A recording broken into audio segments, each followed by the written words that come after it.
UP सरकार में राज्य मंत्री विजय कश्यप का कोरोना से निधन हो गया है। चरथवाल से विधायक थे बीजेपी नेता विजय कश्यप। गुरुग्राम के मेदांता अस्पताल में भर्ती थे, यहां पर उनका इलाज चल रहा था।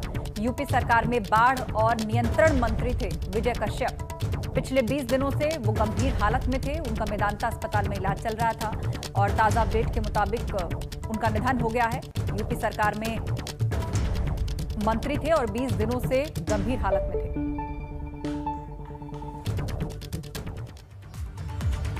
राज्य मंत्री विजय कश्यप की कोरोना संक्रमण के चलते मंगलवार को गुरुग्राम के मेदांता अस्पताल में मौत हो गई। राज्य मंत्री विजय कश्यप मुजफ्फरनगर की चरथावल विधानसभा से बीजेपी विधायक थे। आज दोपहर तक राज्य मंत्री विजय कश्यप का पार्थिव शरीर उनके पैतृक गांव पहुंचेगा, जहां उनका अंतिम संस्कार किया जाएगा। काल के क्रूर हाथों ने हमसे उनको छीन लिया। हम बहुत दुखी हैं, बहुत कष्ट मुजफ्फरनगर में, पूरे उत्तर प्रदेश में। और वे केवल अपनी जाति के नेता नहीं थे, प्रत्येक समाज के लोग उनको प्यार करते थे।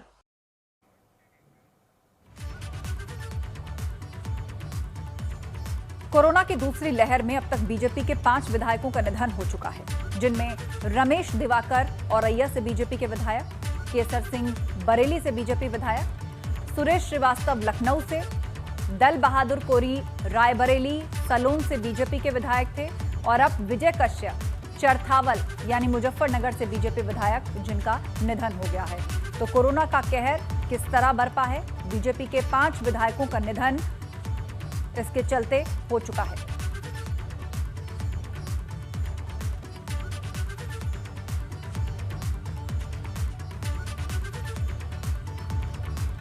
पीलीभीत में एबीपी गंगा की खबर का बड़ा असर हुआ है। बंद पड़े वेंटिलेटर मामले में सीएमओ का बयान सामने आया है।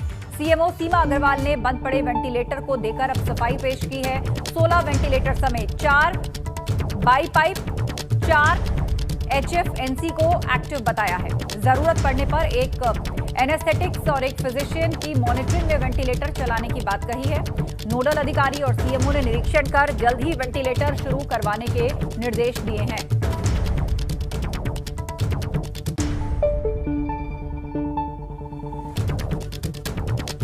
पीलीभीत में एबीपी गंगा की खबर का बड़ा असर हुआ है। एबीपी गंगा ने यह खबर दिखाई थी कि आखिर किस तरह यहां पर वेंटिलेटर बंद पड़े हुए थे। स्टाफ की कमी बताई गई थी, जिसके अभाव में ये वेंटिलेटर ऑपरेशनल नहीं है। एक तरफ लोगों को जरूरत पड़ रही है जो क्रिटिकली इल हैं, जिनको परेशानी ज्यादा है, गंभीर हालत में है, वेंटिलेटर चाहिए। तो ऐसे में जिले के पास क्या इंतजाम है? वेंटिलेटर तो है लेकिन स्टाफ नहीं है। ये खबर हमने दिखाई थी और जिसके बाद अब देखिए किस तरह हरकत में आया है प्रशासन। सफाई पेश की गई है प्रशासन की तरफ से। सीएमओ सीमा अग्रवाल ने बंद पड़े वेंटिलेटर्स को देकर सफाई दी है और कहा है कि 16 वेंटिलेटर समेत 4 बाई पाइप और 4 HFNC को एक्टिव उन्होंने बताया और ये भी कहा कि जरूरत पड़ी तो एक एनेस्थेटिक्स और एक फिजिशियन की मॉनिटरिंग में ये चलाए जा सकते हैं। तो यहाँ 16 वेंटिलेटर हैं और 4 बाई पाइप हैं, 4 HFNC हैं और सभी क्रियाशील हैं। जैसे भी ज़रूरत होती है तो उनको उसी हिसाब से यूज़ किया जाता है। हम लोग के पास एक एनेस्थेटिस्ट और फिजिशियन है जो कि उसको मॉनिटर करते हैं और चलवाते हैं।